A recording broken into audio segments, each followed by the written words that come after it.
नमस्कार। आज 22 अप्रैल 2024। आज मुझे एक बहुत बड़े प्रश्न का उत्तर मिला। प्रश्न जो सदियों से चलता आ रहा है। ये भौतिक जगत क्या है, ये चेतना जगत क्या है, इस ब्रह्मांड में ईश्वर क्या है, ये माया क्या है। ये प्रश्न सदियों सदियों से गूंजते रहे हैं और हर धर्म की किताबों में इसके अपने अपने उत्तर हैं। विज्ञान भी इस प्रश्न की खोज में लगा हुआ है और लेकिन आज तक किसी को इस प्रश्न का उत्तर नहीं मिला है।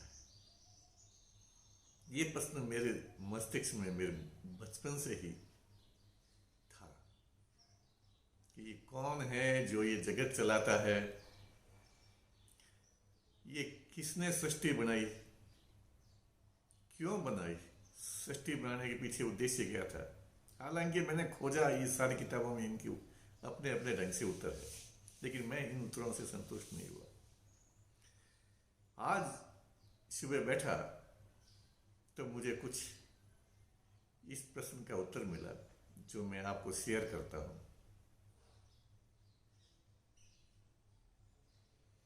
जिनको हम भौतिक जगत कहते हैं,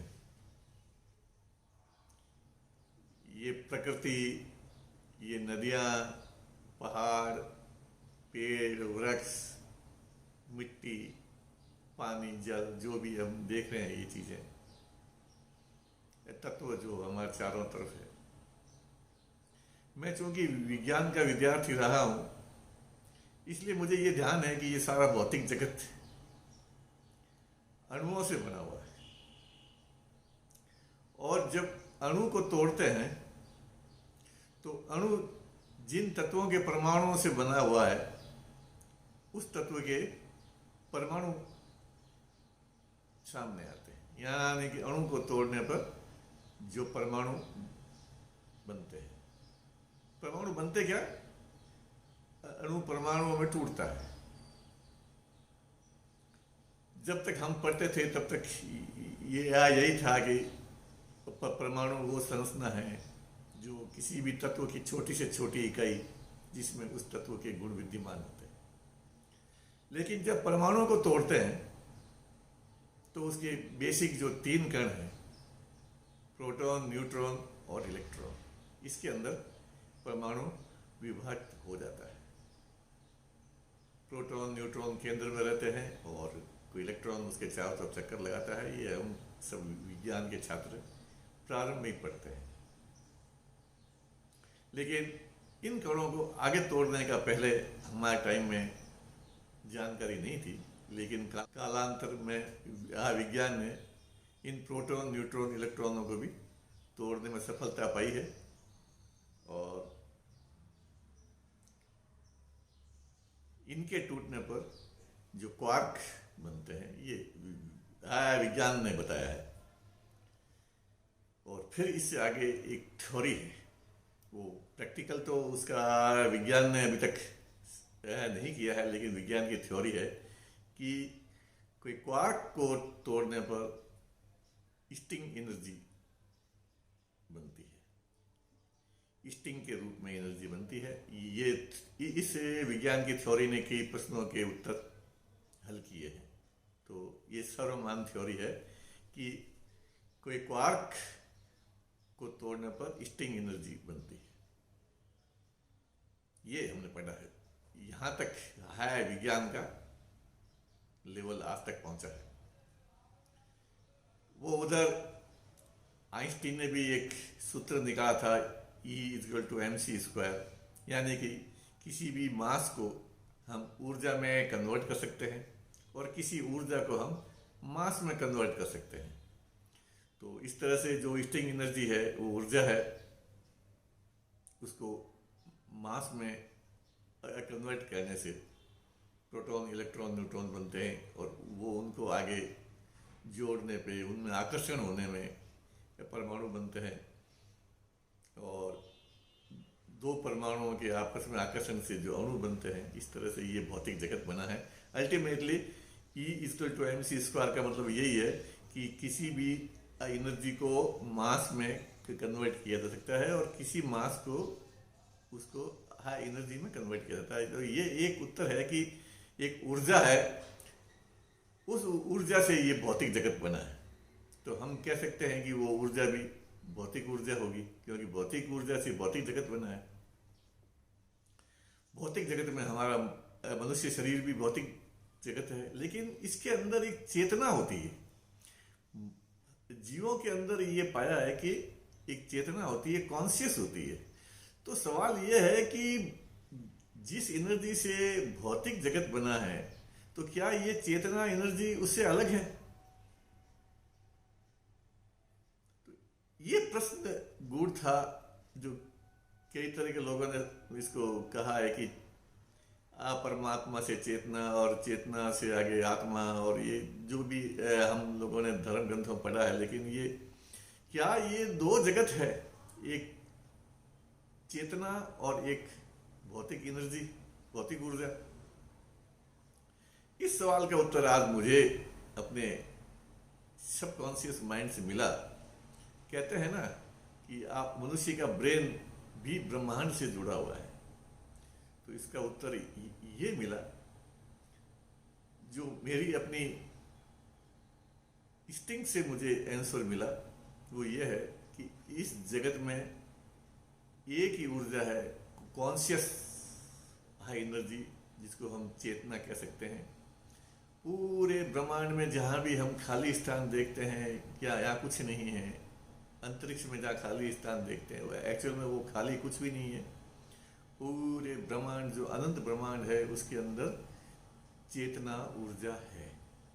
और चेतना ऊर्जा है तो है, इसको न तो किसी ने बनाया है और न किसी ने तोड़ा है। इस चेतना ऊर्जा के दो नियम इसमें हैं, यानी कि ऊर्जा के दो नियम हैं, एक आकर्षण है और एक प्रतिकर्षण है। आकर्षण से वो चेतना संकुचित होती होती होती होती होती अनंत रूप में संकुचित होती रहती है, और प्रतिकर्षण में वो चेतना विस्तारित होती है। तो आकर्षण के गुण से चेतना के संकुचित होने से ही ये भौतिक ऊर्जा बनती है। भौतिक ऊर्जा में भी चेतना होती है, स्ट्रिंग एनर्जी में भी चेतना होती है, कोई क्वार्क में भी चेतना है, इलेक्ट्रॉन प्रोटॉन न्यूट्रॉन में भी चेतना है, परमाणु में भी चेतना है, अणु में भी चेतना है, यौगिकों में चेतना है। पूरी सृष्टि में ये जो भी हम देख रहे हैं भौतिक ऊर्जा, इसमें चेतना है। और जो एम्प्टी स्पेस दिखता है उसमें भी चेतना है। तो अब ये सवाल उठता है कि यार चेतना में क्या चीज आते हैं? तो चेतना में मोटे तौर पे हमारे विचार, जो थॉट्स, हमारे इमोशंस, और जो भी मस्तिष्क से जो चीज पैदा हम देखते हैं, हमारे भावनाएं हैं, हमारे विचार है, ये चीजें अचेतना के रूप में है। तो सवाल ये उठता है कि ये चीजें पत्थर में कहाँ होती है, ये पानी में कहाँ होती है, ये नदियों में कहाँ होती है, पहाड़ों में कहाँ होती है? उसमें होती नहीं है। तो मुझे आज के उत्तर में ये मिला कि हर चीज में चेतना है, लेकिन वो चेतना को प्रकट अपने अपने ढंग से करते हैं। पत्थर में जो चेतना है वो अपने ढंग से है प्रकट होती है, उस चेतना को हम समझ नहीं सकते। पानी में जो चेतना है वो चेतना भी पानी अलग ढंग से प्रकट करता है, वो हम समझते नहीं है। तो किसी भी भौतिक चीज में जो चेतना है वो प्रकट करता है, लेकिन हम जो मनुष्य हैं उसके प्रकटीकरण को पकड़ नहीं पाते हैं, उसको समझ नहीं पाते हैं, क्योंकि हम हमारी भाषा, हमारे इमोशंस, हमारी इंद्रियों द्वारा जो चीज ग्रहित की जाती है वही समझ पाते हैं। पत्थर, पानी, नदियों, पहाड़ों द्वारा जो भी चेतना है उसको हम ग्रहण नहीं कर सकते एक सामान्य इंद्रियों से। इसके अलावा इसके हाँ ऊपर जाएंगे हम तो वायरस बनते हैं। वायरस से जीव जंतु और वनस्पति जगत बनता है। वनस्पति जगत में भी लोग पहले नहीं मानते थे कि इनमें चेतना होती है, लेकिन धीरे धीरे विज्ञान के आविष्कार के कारण, जिसे हमारे भारत के वैज्ञानिक जगदीश चंद्र बसु ने भी कहा है कि पेड़ पौधों में भी जीव होता है, चेतना होती है, और उन्होंने इसका प्रयोग करके भी दिखाया। तो अब विज्ञान भी मानने लग गया है कि पेड़ पौधों में चेतना है। तो पेड़ पौधों की चेतना को हम इक्विपमेंट के द्वारा पकड़ने लगे हैं, ग्रह करने लगे हैं, लेकिन अभी तक पत्थर, नदी, पानी, धातु, इनकी चेतनाओं को हम नहीं पकड़ पाए हैं। फिर जीव जंतु की चेतना अपने स्तर की होती है। जो एक जीवी जीव जंतु है, जो समुद्र में रहने वाले हैं, वो उनकी चेतना प्रकट होती है और उनको हमने माना है कि इनमें चेतना है, लेकिन वो उनके इमोशंस, उनके विचार हम नहीं पकड़ पाते, क्योंकि हमारे पास में वो चीज़ नहीं है जो उनको पकड़ पाते हैं।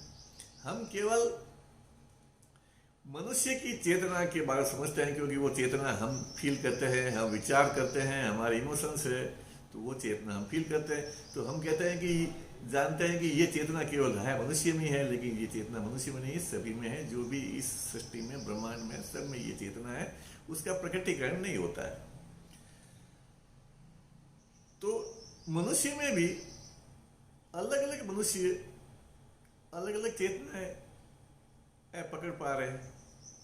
हर स्तर के दिमाग वाला आदमी जो है, सभी आदमियों की चेतना एक जैसी नहीं होती, सभी के विचार एक जैसे नहीं होते, सभी के इमोशंस एक जैसे नहीं होते। हर मनुष्य के विचार, इमोशन सब अलग अलग होते हैं। तो मनुष्यों में भी चेतना के स्तर अलग अलग है, जो हम पकड़ते हैं। उच्च चेतना के स्तर पे जीने वाला मनुष्य अधिक चेतना को पकड़ पाता है। इसीलिए कहते हैं ना कि जो निराकार है वो साकार का रूप धारण करते हैं। निराकार जो चेतना है, और वो साकार रूप में अणु, परमाणु, तत्व, यौगिक, वृक्ष, जीव जंतु और अल्टीमेटली है मनुष्य में प्रकट होती है। तो उस चेतना का प्रकटीकरण करने के लिए ये सृष्टि बनी है। सृष्टि बनने का कारण यह है कि ये जो चेतना है, ये अपने आप को प्रकट करना चाहती है, और ये प्रकट करने के लिए दिनों दिन इवोल्यूशन से अपनी चेतना का स्तर बढ़ा रहे हैं। आज मनुष्य जितनी चेतना है पकड़ पाया है, उससे आगे लाखों करोड़ों साल के बाद जो मनुष्य का मस्तिष्क होगा, वो इतना इवॉल्व हो जाएगा, इतना डेवलप हो जाएगा कि वो चेतना का साक्षात्कार कर ले तो कोई बड़ी बात नहीं है। क्योंकि चेतना की फीलिंग जो होती है वो मस्तिष्क से ही होती है। जो भी कॉन्शियस है वो मस्तिष्क में है, और मस्तिष्क में ब्लड सर्कुलेशन पहुंचते रहे, उसको ऊर्जा मिलती रहे, इसके लिए सारा शरीर बना हुआ है। सारा शरीर जो है वो मस्तिष्क का सपोर्टिव सिस्टम है। इसके अलावा शरीर का कोई यूज नहीं है।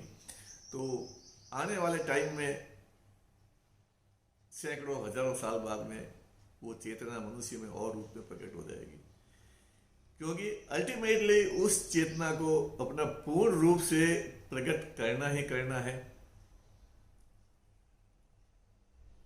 अरबों साल पहले